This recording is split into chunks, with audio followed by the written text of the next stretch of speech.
আমাদের দেশে কিছু মেয়ে আছে, এদেরকে দেখলে মনেই হয় না যে এরা কখনো মরবে, এমন একটা ভাব দেখলে মনে হবে জান্নাত থেকে কেবলই পালায় দুনিয়াতে তারা আসছে। কুল্লু নাফসিন যায়িকাতুল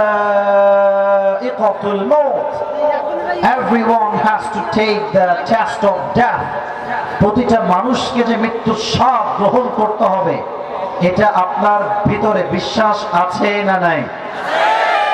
জোরে বল, আছে না নাই? কিন্তু আপনি দেখবেন আমাদের দেশে কিছু মেয়ে আছে, এদেরকে দেখলে মনেই হয় না যে এরা কখনো মরবে, এমন একটা ভাব দেখলে মনে হবে জান্নাত থেকে কেবলই পালায় দুনিয়াতে তারা আসছে। তাদেরও বোঝা উচিত ये दिन दिन नहीं है, सामने और भी दिन बाकी है मेरे दोस्त, সামনে আরো দিন বাকি আছে। মেয়েরা যখন উল্টা পাল্টা পোশাক পরে রাস্তাঘাটে বের হয়, একজন যুবকের চরিত্র ঈমান দুটোই নষ্ট হয়ে যায় যুবক। এবং সবচেয়ে আমার বড় কষ্ট লাগে, অবাক লাগে, সাময়িক একটা জীবন, যে দুনিয়ার এক সেকেন্ডে কোনো গ্যারান্টি নাই, এই ছোট্ট জীবনেও কিছু কিছু মেয়েরা শুধু টাকাওয়ালা যুবককে বিয়ে করতে চায়, যে প্রতিষ্ঠিততাকে বিয়ে করতে চায় না। এবং আরো অবাক লাগে আমার এটা দেখে, কেউ মাইন্ড করবে না, please don't take it negatively, I am to be serious with you man. আমাকে কোনো মজার বিষয় নিয়ে আসবেন না, আমি যা বলছি serious, and I am just talking about the reality, যা হচ্ছে বাংলাদেশে।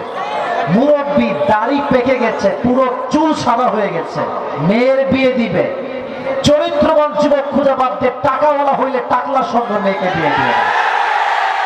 এটাকে আমরা বরদাস্ত করতে চাই না। আমাদের কথা হচ্ছে একটা, বিয়ের সময় টাকা দেখে নয়, জমি দেখে নয়, সম্পত্তি দেখে নয়, যুবকের চরিত্রকে সবচেয়ে বেশি মূল্যায়ন করতে হবে। আর আমার একটা বিশ্বাস হচ্ছে, একজন মেয়ে যে চরিত্রবান যুবককে বিয়ে করতে চায়, তার টাকা পয়সা আহামুল লাগবে না, তার চরিত্রকে সুখের সন্ধান দিয়ে দিবে, ঠিক কিনা বলো? আব্বাজান আছেন, আমার কথায় রাগ করবেন না, আপনার সবার কাছে একটা আবদার করছে, আব্বাজান, আমার আব্বাজান যারা আছেন, আর যারা আমার মায়েরা শুনছে আমাকে পর্দা থেকে বা বাসার থেকে, আপনাদের পায়ে হাত দিয়ে আমি একটা আবদার করছি, যদি আপনার মেয়ে বাসায় থাকে, যুবতী, বিয়ের বয়স উপযুক্ত, আর যদি কোনো উপযুক্ত পাত্র পান, আজকে টাকা নাই, জব নাই, চাকরি নাই, ব্যবসা নেই, বাট মাথায় রাখবেন, যে যুবকের আজকের অবস্থান জিরো, কালকে সে আল্লাহ চাইলে হিরো তো হতে পারে। আপনি বিয়ে দিবেন না কেন? আপনি আমাকে বলেন, বিয়ে দিবেন না কেন?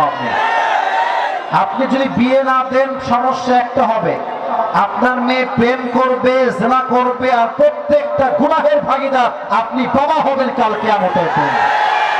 আল্লাহ প্রত্যেকটা বাবাকে আমার কথাগুলো বোঝার তৌফিক দান করুন, সকলে পড়া আমিন।